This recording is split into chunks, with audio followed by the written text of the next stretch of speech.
Hello, I am Raini and today we are going to study Indian Economy Current Affairs of June to July Part 1. So whatever current affairs which is there in 2023 from July to December उसका Part 1 हम करने वाले हैं economic के current affairs का. So without wasting much of the time, let's see what is the table of content. हम पढ़ने वाले हैं national multi dimensional poverty index के बारे में. ठीक है, ये आपके प्रीलिम्स पॉइंट ऑफ व्यू से बहुत इंपॉर्टेंट है. मल्टी डायमेंशनल पॉवर्टी इंडेक्स ये बहुत बार प्रीलिम्स में आ चुका है और मेंस में भी इससे डायरेक्ट क्वेश्चंस पूछने की बहुत ज़्यादा चांसेस होती है. Goods and services tax GST तो ऑलवेज एक हॉट टॉपिक है ही हमारे गवर्नमेंट के लिए, तो वो यूपीएससी के लिए भी बहुत ज़्यादा हॉट टॉपिक हो जाता है. देन वाइडनिंग टैक्स बेसिस, जन विश्वास amendment provision bill 2023. Gig workers and gig economy. Gig workers and gig economy again is a very complicated term, but its meaning is very simple, but you can get confused. So आज हम इसके बारे में भी पढ़ेंगे. So let's move on for the first topic. पहला topic है हमारा national multi dimensional poverty index MPI. NITI Aayog recently published the national multi dimensional poverty index. तो मेजरली कौन इसको पब्लिश करता है? NITI Aayog. So NITI Aayog is a implementing body over year and you have to know NITI Aayog is publishing multi dimensional poverty index. What are the national multi dimensional poverty? What is this? तो हम जानते हैं कि मल्टी डायमेंशनल पॉवर्टी इंडेक्स में आता क्या है. So the report has been prepared based on the latest National Family Health Survey and the second edition of National Multidimensional Poverty Index. The first edition of MPI was released in 2021. So ये second edition है जो अभी publish हो रहा है. पहला edition already Multidimensional Poverty Index का हमारा 2021 में ही release कर दिया गया था. So Multidimensional Poverty Index है क्या? Aims to access poverty by considering various dimensions. तो various dimensions आपके क्या क्या हो गए? 3 equally weighted dimension: health, education and standard of living. So अगर आप पुअर हो तो सिर्फ ये नहीं देखा जाएगा कि आपके पास पैसे कितने हैं, ठीक है, आपका ये भी देखा जाएगा कि आपकी हेल्थ कैसी जा रही है, आपकी एजुकेशन कैसे हो रही है, आपकी स्टैंडर्ड ऑफ लिविंग कैसी है. ये सब देखा जाएगा when the multidimensional poverty index will be calculated for the population. 12 indicators क्या क्या है इसके? So 3 broad categories हैं, ठीक है, हमारे 3 broad categories हैं, that is health, education and standard of living. उसके अलावा जो criteria है हमारा वो है 12 indicators. This is important: nutrition, child and adolescent mortality, maternal health, years of schooling, school attendance, cooking fuel, sanitation, drinking water, electricity, housing and assets. So ये सब आपका देखा जाएगा जब भी multi dimensional poverty index calculate किया जाएगा. So 12 क्या पॉइंट्स हैं? 12 जो आपके स्मॉल इंडिकेटर्स हैं, 12 इंडिकेटर्स है, वो क्या क्या हो गया आपके? Nutrition, child and adolescent mortality कि बच्चे कितने साल तक जिंदा रह रहे हैं, मैटरनल हेल्थ क्या है, माँ की हेल्थ कैसी रहती है, ईयर्स ऑफ स्कूलिंग बच्चे के कितने साल तक हो रही है, स्कूल अटेंडेंस कैसा जा रहा है, क्या वो अटेंडेंस अच्छे से हो रहा है या फिर क्लासेस में एब्सेंटी लग रही है, किस तरह के फ्यूल यूज़ कर रहे हैं हम कुकिंग के लिए, सैनिटेशन कैसा है जहाँ हम रहते हैं, ड्रिंकिंग वाटर कंडीशन कैसी है, इलेक्ट्रिसिटी, हाउसिंग एंड एसेट्स क्या क्या होते हैं उस फैमिली के पास, लोगों के पास. ये सारे 12 इंडिकेटर्स आपको ध्यान में रखने हैं क्योंकि डायरेक्टली आपसे पूछे जा सकते हैं इंडिकेटर्स प्रीलिम्स में, और अगर मेंस में भी आपको आंसर्स लिखने होंगे तो ये इंडिकेटर्स को आपको सन डायग्राम बना के आपको डिपिक्ट करना ही होगा. What are the key highlights of the report? So NITI Aayog का जो ये रिपोर्ट आया है उसके की हाइलाइट्स क्या हैं? Reduction in multi dimensional poverty. India में मल्टी डायमेंशनल पॉवर्टी की गिरावट देखी गई है हमें. India witnessed a significant decline in the number of multidimensional poor individuals. Around 13.5 crore people moved out of multidimensional poverty during this period. Decline in poverty percentage, so जो उनकी गरीबी के जो परसेंटेज थे वो भी कम हो गए हैं, ठीक है, पहले कुछ परसेंटेज थे अभी कम हो गए हैं। India population living in the multi decrease from 24% to 14% इन 2019-2021। सो जो हमारा मल्टी डायमेंशनल पॉवर्टी इंडेक्स था, जो ज्यादा पुअर थे लोग 2015-16 में, 2015-16 में 24% लगभग लोग, 25% लोग मल्टी डायमेंशनल पॉवर्टी इंडेक्स के अंदर आते थे। बट अभी हम देखते हैं 2019-21 में कि यहाँ का जो ये नंबर्स हैं ये डिक्रीज होके 14%, दैट इज पहले 25% थे, अभी नियर अबाउट 15% हो गए। तो 10% का डिक्रीज हमें देखने को मिल रहा है यहाँ पे, which is a very substantial decrease. Urban local divide. The rural areas of India experience the fastest decline in poverty, with the poverty rate dropping from 32 to 19 between the same period. The urban में 8% to 5%. तो हमें mostly जो गिरावट देखने को मिली है वो villages में और रूरल एरियाज में देखने को मिली है। अर्बन एरियाज तो देखिए वैसे भी पुअर के कंडीशन में नहीं आते। अर्बन एरियाज में हाँ हम मानते हैं कि स्लम एरियाज होते हैं, बहुत सारे लोग जो माइग्रेंट वर्कर्स होते हैं उनकी कंडीशंस बहुत ही ज़्यादा पिटी होती हैं, बट स्टिल विलेजेस के कंडीशन में अर्बन एरियाज पहले से भी बेटर थे, तो उसमें इम्प्रूवमेंट भी बहुत ज़्यादा नहीं हुई है। यहाँ इम्प्रूवमेंट हम देखेंगे 8% टू से 5% टू 8% हुई है। स्टेट लेवल प्रोग्रेस भी हुआ है अलग अलग स्टेट्स में, हम देखेंगे। In terms of number of MPI poor, Uttar Pradesh और the largest decline in the number of poor individuals. So Uttar Pradesh में हम देखेंगे सबसे अच्छा फायदा हुआ है वहाँ के लोगों को जो आपके मल्टी डायमेंशनल पॉवर्टी इंडेक्स के अंदर आते थे, उसमें सबसे ज़्यादा आपको देखा गया है beneficiary and people escaping multi dimensional poverty. Bihar, Madhya Pradesh, Orissa and Rajasthan have experienced notable advancement in elevating multidimensional poverty. So सिर्फ उत्तर प्रदेश में नहीं, उत्तर प्रदेश में तो हमें देखने को मिलता ही है कि इम्प्रूवमेंट हुई है अच्छी खासी, बट बिहार, मध्य प्रदेश, उड़ीसा एंड राजस्थान में भी यही हाल है। फिर STG targets, sustainable development goals के जो हमारे टारगेट्स हैं वो कैसे पूरे हो रहे हैं। The MPI value for India has nearly halved from 0.117 to 0.66 between 2016 and 19. Improvement in indicators, जो सारे indicators हैं उसमें हमें improvement भी देखने को मिली है। All 12 indicators should measure multi-dimensional poverty showed marked improvement. सारे 12 indicators में हमें बहुत ज़्यादा फायदा मिला है। तो स्वच्छ भारत मिशन जो है हमारा, उसके अकॉर्डिंग हम देखेंगे, और जल जीवन मिशन, स्वच्छ भारत मिशन और जल जीवन मिशन, ये दोनों ने मिलके काफी इंप्रूवमेंट लाए हैं सैनिटेशन में। और आपका पोषण अभियान और एनीमिया मुक्त Bharat has also contributed in the health. तो ये चारों आपके जो स्कीम्स हैं ये आपको ऐसे भी समझ में रखना है कि इस स्कीम्स में गवर्नमेंट क्या काम कर रही है। स्वच्छ भारत मिशन के बारे में आपको पता होगा, एक रूरल प्रोग्राम है इसका, एक अर्बन प्रोग्राम है। देन जल जीवन मिशन है एक, वो भी काफी इंपॉर्टेंट है। और फिर पोषण अभियान हो गया और अनीमिया मुक्त भारत। आपको पता है कि इंडिया में more than 50% the women are anaemic, ठीक है, जो फीमेल पॉपुलेशन है हमारे कंट्री की, more than 50% women population they are anaemic. So anaemia मुक्त भारत एक स्कीम गवर्नमेंट लेके आई है, जिसमें उनका कहना है कि हमने कुछ टैबलेट्स प्रोवाइड किए हैं, हमने न्यूट्रिशन प्रोवाइड किए हैं वुमेन को, ठीक है, जिसके कारण ज़्यादा से ज़्यादा वुमेन इस अनीमिया जैसे रोग से निकल पाई हैं। इम्प्लीमेंटेशन ऑफ प्रधानमंत्री उज्ज्वला योजना offering subsidized cooking fuel has brought about a significant positive change in people's lives. So ये भी इम्प्रूवमेंट हमने देखा है। फिर हम आज डिस्कस करने वाले हैं गुड्स एंड सर्विसेज टैक्स के बारे में। Goods and services tax. Goods and services tax is an all-encompassing indirect tax. So ये हमारा direct tax नहीं है, indirect tax है goods and services tax, और ये हमारा destination based tax है। अब आपके destination based tax का मतलब क्या होता है?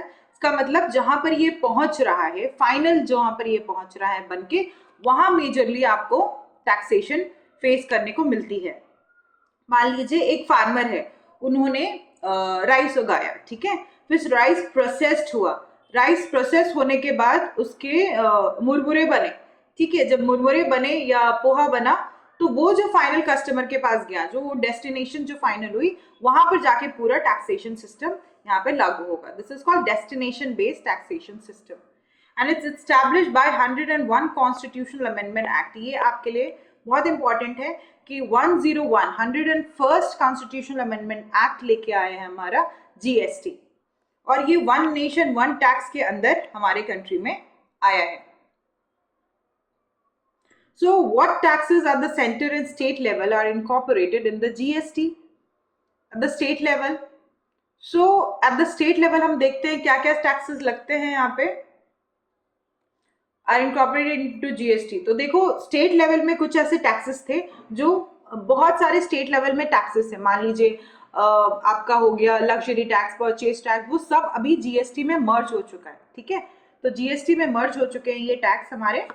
तो इस तरह से हम देखेंगे कौन कौन से टैक्स जो मर्ज हो गए हैं वो हम देखने वाले हैं अभी. हमारे स्टेट वैल्यू एडेड टैक्स है, sales tax, then entertainment tax है, state value added tax, sales tax, entertainment tax, octroi entry tax, purchase tax, luxury tax, tax on lottery, betting and gambling. So ये सारे जो taxes हैं आपके, ये सारे taxes अब जीएसटी के साथ मर्ज हो चुके हैं. अब सेंट्रल लेवल पे भी कुछ टैक्सेस थे जो लगते थे. क्या थे वो टैक्सेस? सेंट्रल एक्साइज ड्यूटी लगती थी, additional excise duty, service tax, additional custom duty and special additional duty of customs. So ये आपको याद रखना है कि सेंटर के कौन कौन से टैक्सेस थे और स्टेट के कौन कौन से टैक्सेस थे जो अभी मर्ज हो गए हैं जीएसटी के साथ. Timeline of GST. So GST की प्रोपोगेशन जो बातें शुरू हुई थी वो ऐसा नहीं है कि अभी 2015 से ही शुरू हुई थी. बातें तो बहुत पहले से गवर्नमेंट कर रही थी कि हमें जीएसटी लेके आना है, गुड्स एंड सर्विसेज लेके आना है, one nation one tax system लेके आना है, बट ये फाइनली अभी 101st अमेंडमेंट एक्ट के थ्रू आ पाया है. सो 1996 में हम देखते हैं फाइनेंस मिनिस्टर विश्वनाथ प्रताप सिंह ने इसे प्रपोज किया था. 2000 में वाजपेयी गवर्नमेंट ने इसे प्रपोज किया था. 2004 में फिर विजय केलकर कमेटी ने इसे रिकमेंड किया था. तो ऐसे ऐसे करके इसका पूरा टाइमलाइन हम देखते हैं और फाइनली हमारा ये आपका कब आ जाता है, GST becomes applicable across India 2017 में. सो 17 में GST becomes applicable across India. So आप ये टाइमलाइन को रफली देख लेना. Timeline is not that important, but you have to know exactly when the amendment has come and when the whole country came under the GST rule. ये आपके लिए ज्यादा इंपॉर्टेंट है. Benefits of GST. Benefits of GST तो बहुत है, इसीलिए तो गवर्नमेंट लेकी है for central and state government. Simple way to administer. अभी पहले क्या होता था ना, बहुत सारे टैक्सेस थे, ठीक है, tax A, tax B, tax C, tax D, states के अलग अपने टैक्स, सेंटर के अलग अपने टैक्स. तो ये एडमिनिस्ट्रेशन करने के लिए बहुत ज्यादा दिक्कतें आती थी और काफी लूप होल्स भी आते थे टैक्सेशन सिस्टम में. टैक्स गैदर करने में काफी प्रॉब्लम होती थी गवर्नमेंट को. तो ये अब बहुत ही ज्यादा इजिली एडमिनिस्टर हो जाता है by the centre and the state. Better control on leakages. जैसे हमने अभी बात की कि बहुत सारे लूप होल्स आ गए थे सिस्टम में जब ये बाइफरकेटेड था, ठीक है. हम लोग ग्रास रूट लेवल में जब टैक्सेशन बहुत ज्यादा डिस्ट्रीब्यूटेड था तब हम देखते हैं कि बहुत ज्यादा लूप होल्स और लीकेजेस थे जिसके कारण लोगों को बहुत फायदा मिल जाता था और वो टैक्स अपना कंसेशन करवा पाते थे. Because of better taxation compliance, reduction of rent-seeking, transparency in tax due to IT use, and inbuilt mechanism in the design of GST would incentivize tax compliance by traders. तो हर जगह tax compliance अभी आराम से किया जा सकता है. Higher revenue efficiency. ज़्यादा revenue अभी गवर्नमेंट को गैदर हो पा रहा है. कंज्यूमर्स के लिए क्या फायदा है? देखिए, स्टेट गवर्नमेंट और सेंट्रल गवर्नमेंट के लिए तो फायदा है ही. कंज्यूमर्स के लिए क्या फायदा हुआ है यहाँ पे? The single and transparent tax will provide lowering of inflation. Obviously बहुत हर जगह जाके टैक्सेशन देना पड़ता था, स्टेट गवर्नमेंट को अलग, सेंट्रल गवर्नमेंट को अलग. अब ये एक टैक्स अगर आपको देना पड़ रहा है प्रोडक्ट पे, तो इससे क्या हो रहा है, महंगाई भी आपकी कम हो रही है सोसाइटी में. रिलीफ इन ओवरऑल बर्डन की जो पूरी वो है उसमें भी रिलीफ हुआ. Tax democracy, that is luxury item will be tax more and basics will be tax free. तो जो बेसिक आइटम्स हो गया आपको उसको टैक्स फ्री कर दी है गवर्नमेंट, लेकिन जो लग्जरी आइटम्स हैं तो वो ज़्यादा ही ज़्यादा टैक्स के उसमें आएंगे, ब्लॉक्स में आएंगे। सो आप देख रहे हो कि लग्जरी आइटम्स जो आपके अमीर लोग हैं जो अफोर्ड कर सकते हैं, जो देखिए मोस्टली हमारी जो इंडियन पॉपुलेशन है ना वो अभी बिलो पॉवर्टी तो है ही बहुत सारे लोग, लेकिन मेजरली आप देखोगे कि मिडिल क्लास बहुत है इंडिया में, ठीक है, हम लोग भी मिडिल क्लास हैं। सो मिडिल क्लास बहुत ज्यादा है इंडिया में, और मिडिल क्लास के लिए ना इस तरह का जीएसटी जो रूल्स एंड रेगुलेशन से आना बहुत जरूरी था, क्योंकि मेजरली जो ये आपकी लग्जरी आइटम्स हैं ये मिडिल क्लास वाले यूज नहीं कर सकती करते, ये अपर क्लास वाले यूज करते हैं, रिच क्लास वाले लोग यूज करते हैं, और वो अगर ज्यादा टैक्स पे करते हैं तो कोई प्रॉब्लम नहीं है, क्योंकि क्योंकि उनकी इनकम भी उतनी ज्यादा है। फॉर बिजनेस क्लास को भी काफी फायदा हुआ है, एज ऑफ डूइंग बिजनेस उनको काफी फायदा हुआ है। It is expected to raise the country's GDP by 2%। So हमारी जीडीपी भी इंक्रीज होने वाली है, ये हमारा अंदाज है इसमें। फिर जीएसटी काउंसिल भी अगेन एक very important topic for your prelims. It is the first federal institution in India as per the finance minister. It will approve all decisions related to taxation in the country. तो GST council ही पूरी तरह से जो भी taxation system India में हो रहा है उसको डिसाइड करता है। जीएसटी काउंसिल में आपको ये देखना है मेंबर्स कौन से हैं, कहाँ से नियुक्त होते हैं मेंबर्स, ये आपके पॉलिटी के बुक में ये चैप्टर है, आपको अच्छे से जीएसटी चैप्टर कंप्लीट करना है। और आपको फिर भी लगता है कि जीएसटी आपका कंप्लीट नहीं हुआ है, तो आज की जो हमारे करंट अफेयर्स हैं इससे आप शॉर्ट नोट्स बना सकते हो, और नेट से थोड़ा स्टैटिक पोर्शन और भी ज्यादा नेट सर्फिंग करके आप एक शॉर्ट नोट्स बना सकते हो। Supporting laws to implement GST. To execute GST additional legislation is essential with constitutional amendment. तो लेजिस्लेटिव पावर्स भी चाहिए और भी ज्यादा, ठीक है। So the specifics are outline below. The central goods and services tax bill 2017, integrated goods and services tax, union territory goods and services. तो ये सारे आप देख लेना कि किस तरह के लेजिस्लेशन आए हैं जीएसटी के अंदर। और देखिए यहाँ पर ब्रैकेट्स हैं, ये अलग अलग बहुत इंपॉर्टेंट है आपके लिए, अलग अलग तरह के ब्रैकेट्स हैं स्टूडेंट्स, ठीक है। एक 0% का ब्रैकेट है, 5%, 12%, 18% एंड 28%। इस ब्रैकेट के अंदर डिवाइड किए गए हैं अलग अलग तरह के goods and services by the government. The tax slabs are decided as 0%, 5%, 12% and 28% along with categories of expected and zero related goods for different types of goods and services. However, which goods and services fall into which bracket is still an enormous task to be completed by the GST Council. तो आप देखोगे कि अभी ये बहुत बड़ा task है उनके लिए भी कि कौन सा गुड किस ब्रैकेट के अंदर आता है, वो अभी आम जनता को तो पता नहीं ही है अच्छी तरह से, बट गवर्नमेंट के लिए भी ये बहुत बड़ा हेक्टिक टास्क है, क्योंकि गवर्नमेंट बहुत सारे स्लैब्स को चेंज भी कर रही है। ऐसा नहीं है जो 2017 में वो लेके आए थे वही वाला स्लैब है, नहीं, वो चेंज भी कर रही है government time to time. What is the principle of GST? अब जीएसटी का एक्चुअल प्रिंसिपल क्या है? The central will levy and collect the GST, central GST. State will levy and collect state GST. The central will levy the integrated GST also. तो centre एक centre GST लगाएगा, एक integrated GST लगाएगा और लेगा, और स्टेट क्या करेगी? वो स्टेट जीएसटी लेगी। इश्यूज अराइजन और अनरिजॉल्व, तो बहुत सारे इश्यूज आए हैं हमारे यहाँ पे। तो क्या इश्यूज हैं? Certain items such as alcohol and tobacco are currently excluded from GST. So alcohol, tobacco को exclude कर दिया है GST से। ये क्यों हुआ है किसी को भी नहीं पता, बट यहाँ पर ये हाई प्रोफाइल लॉबिंग के केसेस और बिजनेस पॉलिटिशियन बिजनेस नेक्सस के केसेस की आशंकाएं यहाँ पर जताई जा रही हैं कि अल्कोहल टबैको को इसीलिए हमें जीएसटी से बाहर कर दिया। ये एक बहुत बड़ा इशू है ऑब्वियसली कि हमारे इंडिया में अल्कोहल टबैको का यूज काफी ज्यादा है स्टूडेंट्स, उसको तो टैक्सेशन के सिस्टम में लाना ही चाहिए। The idea of one nation, one tax under GST dilutes the multiple tax rates and brackets. The finance minister justified this by pointing out the diverse capacity of target consumers. So ये जो one nation, one taxation है, ये अलग अलग तरह की जो brackets हैं उसको हटा देता है, और ये कहीं ना कहीं हमें बहुत ज़्यादा कॉम्प्लेक्स हो जाता है ये system. The central GST bill grants the central government the power to notify central GST rates subjected to cap raising questions. Confusion arises regarding the location of consumption under GST, कि वो under state आता है या under आपके central government के अंदर आता है। ये डिसाइड करना अभी भी सेंट्रल गवर्नमेंट और स्टेट गवर्नमेंट में एक कंटीशियस इशू है। What is GSTN? GSTN operates as a non-profit company under the Company Act and has the mandate to establish and manage the information technology infrastructure for the goods and services. LIC Housing Finance holds 11% of its stakes and the contract for developing the hardware and software for GST. Controversy about GSTN. Some individuals argue that GST being a private company is not subjected to government control. So ये तो obviously बात उठेगी कि GST आपकी private company है तो आपके government control से बाहर है, तो आप कैसे एक प्राइवेट कंपनी को इतना सारा रिस्पॉन्सिबिलिटी दे सकते हो? पीपल की जो भी है टैक्स कलेक्शन है, उसकी जो डाटा ब्रीच है, ये इसका जो टैक्स डेटा है उसको आप कैसे दे सकते हो?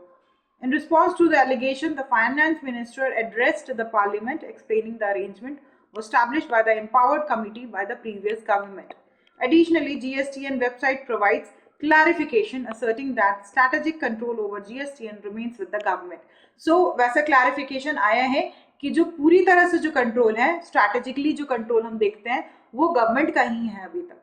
वो जो पूरी तरह से ओवरऑल कंट्रोल है वो गवर्नमेंट ही कर रही है, वो प्राइवेट नहीं कंट्रोल कर रही है जीएसटीएन को। Next topic which we are going to cover is widening tax basis. The central board of direct taxes suggest that the rise in the number of individual tax payers filing income tax return is a sign of tax base expanding, attributed to the initiative implemented by Income Tax Department. तो central board of direct taxes वो suggest करता है कि जो tax payers हैं उनके number बढ़े हैं, और ये बहुत अच्छी बात है। ऑब्वियसली जो टैक्स पेयर्स की फाइलिंग है, अगर इनकम टैक्स की फाइलिंग ज़्यादा से ज़्यादा लोग करेंगे तो जो हमारा इनकम टैक्स सिस्टम है, पूरा जो रजीम है, वो ज़्यादा ट्रांसपेरेंट होगा, which is a good thing. तो की फाइंडिंग एक्चुअली क्या किया गया है central board of direct taxes के बारे में, क्या उन्होंने डायरेक्ट फाइंडिंग की है? 90% increase in ITR filing.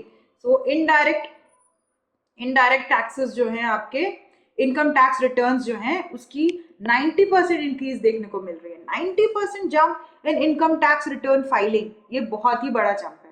It increase to 6.34 crore in assessment year 2021 and 2 from 3 crore. So 3 crore से डायरेक्टली 6 करोड़ का जंप हमने देखने को मिला है 2021-2022 में। Positive turn migration to higher range of gross total income. So income बढ़ी है यहाँ पर लोगों की, और उसके कारण भी हमें देखने को मिल रहा है कि यहाँ पर इनका जो टैक्स फाइलिंग है वो भी बढ़ गया है। और ट्रांसपेरेंसी तो आई है डिजिटल पेमेंट से हमारे यहाँ। देखिए, डिजिटल पेमेंट जितना हम बढ़ाएंगे ना, उतना ज्यादा हमारा जो टैक्स रिजीम है और भी ज्यादा स्ट्रांग होगा। There is a direct connection between digital collection of money and tax regime, क्योंकि डिजिटली जब पैसे आप किसी को भी ट्रांसफर करते हो, आप ऑटो वाले को ट्रांसफर करते हो पैसे, आप फ्रूट्स वाले को ट्रांसफर करते हो, तो दिन भर में आप जितने भी जगह पैसे ट्रांसफर कर रहे हो ना, वो सब गवर्नमेंट को पता चल रहा है, ठीक है, कि उनके अकाउंट में ऐसे ऐसे पैसे जा रहे हैं, वो कोई बिजनेस कर रहे हैं। तो ये टैक्स स्लैब्स के अंदर फिर वो लोग आ जाते हैं टैक्स रिजीम के अंदर। Non filing ITRs. The range of gross total income up to 5 lakh includes individual having income below taxable limit who cannot be filing returns. Trends of proportionate contribution of gross. So 5 lakh से नीचे जो है उनको file करने की जरूरत नहीं है इनकम, ठीक है। जो लोग 5 लाख के नीचे हैं उनको नहीं जरूरत है टैक्स फाइल करने की। Top 1% decrease from 15% to 14%, middle 74%, 75 to 70 and bottom 25% जो है इंक्रीज। तो जो टॉप 1% हमारी जनता है उनका डिक्रीज हुआ है, जो टॉप हम देखेंगे टैक्स फाइलेशन। जो मिडिल 74% की जनता है उनका इंक्रीज हुआ है, और बॉटम वाले जो लोग हैं उनमें भी इंक्रीज हुआ है। तो total number of tax payers picked up pace from 63 crore thought and below pandemic era. So ये बहुत ही बड़े नंबर को हमने अचीव किया है यहाँ पे। नेक्स्ट टॉपिक जो हम देखने वाले हैं वो है जन विश्वास अमेंडमेंट ऑफ प्रोविजन बिल 2023। क्या कहता है, कंटेक्स्ट क्या है इसका? During the monsoon season the लोक सभा अप्रूव्ड द जन विश्वास amendment with the objective of enhancing both ease of living and ease of doing business. So ease of living and ease of doing business को सुधारने के लिए जन विश्वास अमेंडमेंट गवर्नमेंट लेके आई है बिल 2023 में। सो एक्चुअली में ये क्या है, प्रोविजंस क्या है जन विश्वास अमेंडमेंट बिल के?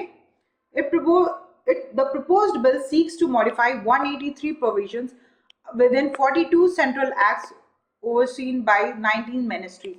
तो जितने भी 19 मिनिस्ट्रीज हैं, डिपार्टमेंट्स हैं, उसके अंदर 42 सेंट्रल एक्ट्स हैं, उनके प्रोविजंस को यहाँ पर मॉडिफाई किया गया है, चेंज किया गया है, ठीक है।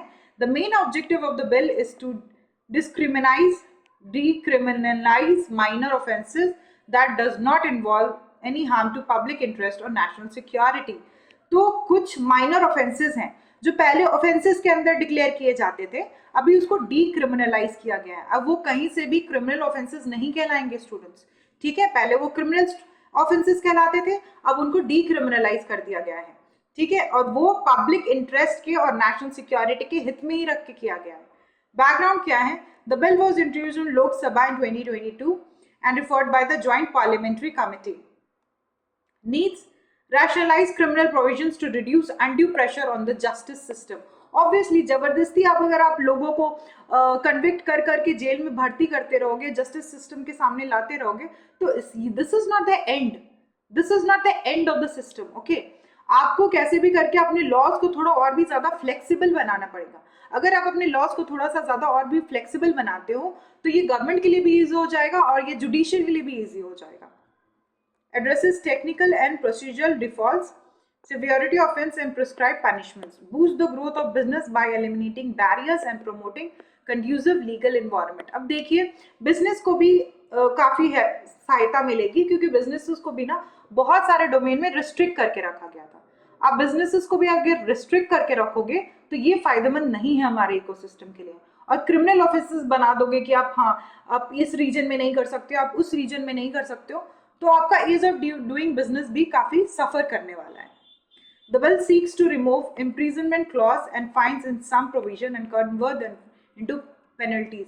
तो जहां पर आपको सजा मिलने वाली थी, आप जेल जाने वाले थे, वहां पर अभी सिर्फ पेनल्टी ली जाएगी। The bill also introduces compounding of offences in some provisions and paying a certain amount without going through a court trial. तो आप पैसे भरो अब, ठीक है। अभी क्या है, अब गवर्नमेंट को मॉनेटरी बेनिफिट होने वाला है अगर आप इस तरह की गलतियां करने वाले हो। आपको पीनलाइज नहीं किया जाएगा, आपको जेल में भर्ती नहीं किया जाएगा, बट आपकी जो पेनल्टी की जो लिमिट्स है वो बढ़ा दी जाएगी, आपको मॉनेटरी बहुत ज्यादा लॉस होने वाला है। सो बेनिफिट्स क्या होने वाले हैं? By introducing administrative education the bill reduces pressure on judicial system. Obviously administrative education mechanism ADM जो है आपका, ये क्या करता है ना कि आफ्टर द कोर्ट के अंदर जस्टिस नहीं, कोर्ट के बाहर मीडिएशन प्रोसेस के थ्रू आपकी जस्टिस आपको मिल जाएगी। The case aims to promote governance based on trust by guaranteeing all that citizen, business and government department can function with apprehension of imprisonment of minor technical process lapse. So हमें और भी ज़्यादा process को transparent बनाया है और भी ज़्यादा पीपल फ्रेंडली बनाया है। What are the key laws covered in the bill?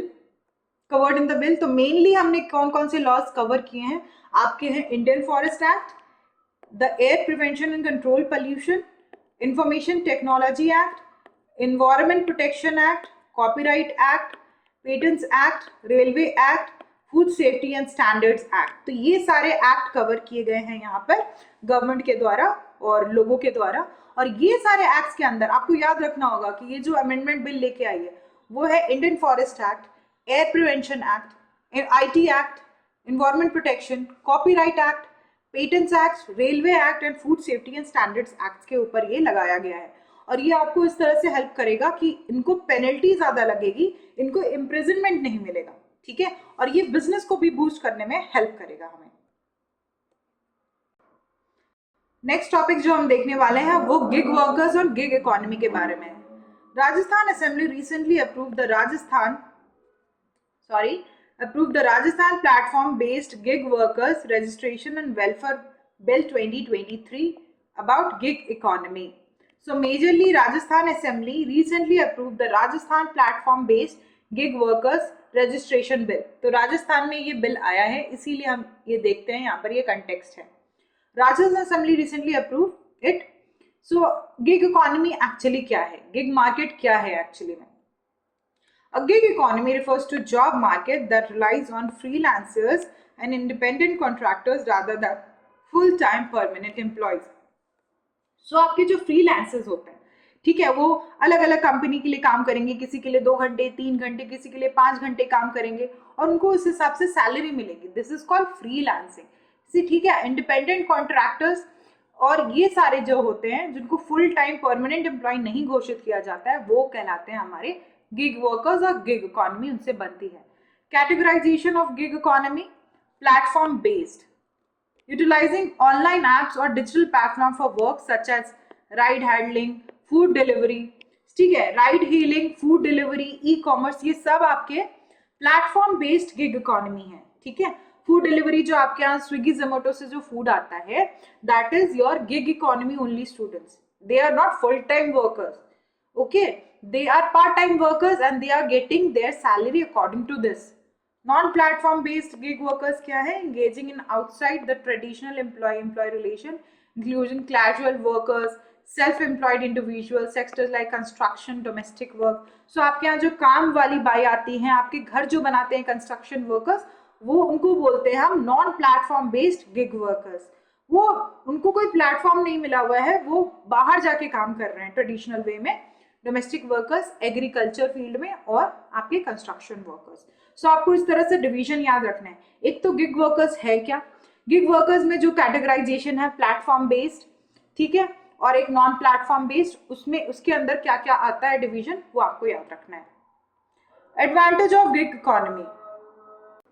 सो आप देंगे what are the advantage of gig economy. So workers के लिए बहुत ज्यादा इंपॉर्टेंट है गिग इकोनॉमी, क्योंकि वर्कर्स आपके gig economy increase flexibility, autonomy and income opportunity, ये सारी कुछ अपॉर्चुनिटी उनके लिए बढ़ जाते हैं. देखिए, एक वर्कर जब काम करने जाता है ना मार्केट में, तो क्या होता है, वो चाहता है कि उसके टाइम के हिसाब से उसे काम मिले, उसके स्किल्स के हिसाब से उनको अपॉर्चुनिटी मिले, ठीक है, और इनकम उसके हिसाब से वो गेन कर सके, फ्रीलांसिंग का काम करके, ठीक है, एक्स्ट्रा टाइम में काम करके वो उस हिसाब का इनकम गेन कर सके. तो यहाँ पर वर्कर्स के लिए फायदा है. एम्प्लॉयज के लिए क्या फायदा है कि यहाँ पर उनको डाइवर्स टैलेंट पूल मिलता है, ठीक है, और उनको रिड्यूस करना पड़ेगा फिक्स कॉस्ट. फिक्स कॉस्ट जरूरी नहीं है, वो कॉस्ट को फ्लेक्सिबिलिटी भी बना सकते हैं और कस्टमर्स को बहुत अच्छी क्वालिटी मिलती है. फिर गिग इकोनॉमी इन इंडिया हम देखेंगे कि नीति आयोग का कहना है कि हमारी जो गिग इकोनॉमी के जो प्लेटफॉर्म बेस्ड गिग इकोनॉमी है, जो आपकी फ्रीलांसिंग वाला पोर्शन है और ई कॉमर्स वाला पोर्शन है, उससे काफी ग्रोथ मिलने वाला है और वो एक बहुत ही बड़ा मार्केट बनने वाला है नियर फ्यूचर में. और हम देख रहे हैं इकोनॉमिक कंट्रीब्यूशन कितना होने वाला है उसका, $455 बिलियन की ये इकोनॉमी बनने वाली है गिग इकोनॉमी. बहुत बड़ा मार्केट है गिग इकोनॉमी का इंडिया में. Need of gig economy in India, employment opportunity बढ़ने वाली है, इससे बढ़ेगी, जीडीपी बढ़ेगा हमारा. Catering demands of low skilled. At present about 47% of the gig workers is medium skilled jobs. So बहुत ज्यादा स्किल नहीं है, ठीक है, 22% ही हाई स्किल्ड है एंड 31% लो स्किल्ड. सो इस तरह से ही मैनेज हो रहा है, ठीक है. लो यंग डेमोग्राफिक डिविडेंड को यूज कर सकते हैं हम गिग इकोनॉमी में बहुत इजीली. फीमेल लेबर फोर्स भी हमें मिलेगा. The female gig workers benefits from the income generating potential, choice and flexible working modalities in the gig economy. Flexible working आज रहते हैं, तो ये वुमेन जो लेबर फोर्स है हमें इससे काफी भी हेल्प करता है, काफी हेल्प करता है. केटरिंग टू रिटायर्ड पर्सन भी आपके फ्रीलांसिंग कर सकते हैं, वर्क कर सकते हैं. Democratisation of jobs, technology disruption, tech advancement particularly in AI, robotics and data analytics have eliminated workplace limitation. वो कहीं से भी जाके काम कर सकते हैं, ठीक है. Last mile deliveries, it has revolutionized last mile delivery industry, making it more accessible, affordable and efficient.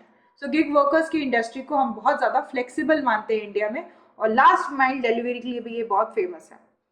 Steps taken to promote gig economy in India. तो सेंट्रल लेजिस्लेशन कुछ गवर्नमेंट लेके आई है. क्या लेजिस्लेशन है? The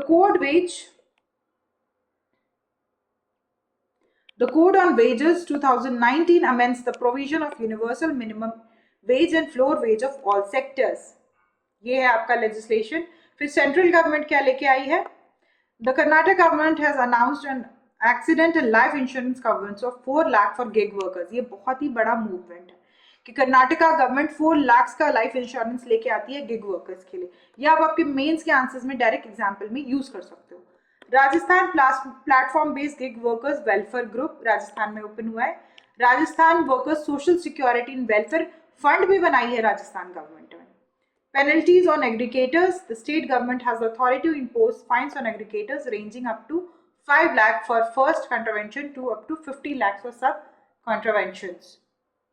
Concerns associated with gig economy. अब हमारे कुछ concerns है gig economy से related. क्या है वो concerns? Increase in voluntary unemployment. Voluntary unemployment बढ़ता जा रहा है, ठीक है। लोग बोल रहे हैं कि नहीं हमें काम नहीं करना, हमें फ्लेक्सिबल आवर्स में काम करना है, उसके कारण हम देख रहे हैं वॉलंटरी अनएम्प्लॉयमेंट बढ़ता जा रहा है। डिस्ट्रक्टिंग वर्क लाइफ बैलेंस, कुछ लोग रात में काम कर रहे हैं, कुछ दिन में काम कर रहे हैं, एब्रप्ट टाइमिंग्स में काम कर रहे हैं, तो वर्क लाइफ बैलेंस जो है वो बिगड़ रहा है। और कुछ लोग बहुत ज्यादा फ्रीलांसिंग के थ्रू, मान लीजिए वो एक इंसान फ्रीलांसिंग के थ्रू 5 कंपनी से जुड़ा हुआ है, ठीक है, और वो हर एक कंपनी में 3 घंटे काम कर रहा है, तो वो 15-15 घंटे काम कर रहा है। वर्क लाइफ बैलेंस इस तरह से लोगों का बिगड़ जा रहा है। जॉब इनसिक्योरिटीज भी काफी देखने को मिली है हमें। इनकम इंस्टेबिलिटी भी रहती है, क्योंकि यहाँ पर क्या होता है, जो कंपनी है जो आपको एम्प्लॉय कर रही है वो अपने टर्म्स एंड कंडीशंस आपको बताती है। जब आप फ्रीलांसिंग में आते हो तो उनको पता है कि आप फ्रीलांसिंग कर रहे हो, परमानेंट एम्प्लॉयज तो हो नहीं उनके। Lack of legal protection, social security. Obviously अभी तक गवर्नमेंट बहुत ज्यादा स्ट्रिंजेंट रूल्स एंड रेगुलेशंस नहीं लेके आई है for the protection of gig workers. Unequal, हम देख रहे हैं अनइक्वल बार्गेन पावर्स भी हैं, जिसकी लाठी उसकी भैंस वाला सिस्टम चल रहा है यहाँ पर, ठीक है। फेयर कंपनसेशन, फेयर सैलरी नहीं मिल रही है। यहाँ पर वुमेन एम्प्लॉयज को सबसे ज्यादा मात मिलती है इस कंडीशन में। Training and up scaling is needed. ऐसा तो नहीं है कि आप लो स्किल्ड ही रहो और आप गिग वर्किंग में काम करते रहो, कंस्ट्रक्शन वर्किंग में काम करते रहो। स्किल तो होना ही पड़ेगा हमारे यूथ को, कि अगर उन्हें बेटर अपॉर्चुनिटी चाहिए तो अप स्किलिंग भी करनी पड़ेगी, और अच्छे से जो बेटर स्किलिंग है वो हमें करना पड़ेगा हमारे पॉपुलेशन के लिए। एक सोशल स्टिग्मा भी आता है कि आप परमानेंट जॉब नहीं करते कहीं पर, तो सोसाइटी भी आपको बहुत हल्के में लेती है। Payment incentives and growth models, work place condition and interaction. Work place condition भी बहुत बार देखा गया है कि बहुत अच्छा नहीं होता है। अब हम देखते हैं वर्क वे फॉरवर्ड, ठीक है। जब आप मेंस के आंसर्स लिखोगे तब आपको वे फॉरवर्ड लिखना बहुत ज्यादा इंपॉर्टेंट है। देखते हैं क्या किया जा सकता है गिग इकोनॉमी में। Health benefits and leaves. So health benefits and leaves gig workers को मिलना चाहिए, एक बहुत अच्छा सजेशन है, क्योंकि हेल्थ बेनिफिट्स हम लोग जनरली परमानेंट एम्प्लॉयज को देते हैं। सिक लीव्स मिलती है कंपनीज में, गवर्नमेंट एम्प्लॉयज को भी मिलती है, प्राइवेट फर्म्स में भी मिलती है। Skill development for informal gig employees, skill development कराइए उनका, एडुकेट प्रोटेक्शन दीजिए उनको, ह्यूमन राइट्स प्रोटेक्शन दीजिए। एड्रेसिंग जेंडर बाइसेस, जैसे आप मेल काउंटर पार्ट्स को दे रहे हो वैसे ही फीमेल काउंटर पार्ट्स को भी आप सैलरी दो। फिर NITI Aayog recommended 5-pronged raise approach, उसमें वो क्या कहते हैं, recognize the varied nature of platform, allow augmentation of society security, social security, then incorporate while designing schemes, and support workers to subscribe the government, incentivizing platformation। तो ये सारा काम यहाँ पर कंक्लूजन में हमें देखने को मिल रहा है, वे फॉरवर्ड में हमें देखने को मिल रहा है। ये आप सन डायग्राम बना के या कोई भी फ्लो चार्ट बना के वे फॉरवर्ड लिख सकते हो अगर आपके पास बहुत सारे पॉइंट्स हैं। Conclusion, increasing demand for gig workers and the rise in participation of gig workers, especially the youth and women, indicates the gig economy in India is gaining popularity।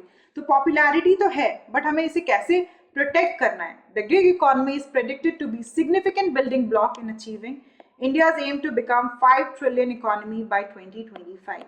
So 2025 में जो हमारा टारगेट है कि हमें 5 trillion economy बननी है, उसमें हमारा गिग वर्कर्स बहुत हेल्प कर सकता है। तो हमें उसे प्रॉपर प्रोटेक्शन करनी चाहिए, हमें उसे ग्रेटर कोलैबोरेशन और गवर्नमेंट सपोर्ट देना चाहिए गिग वर्कर्स को।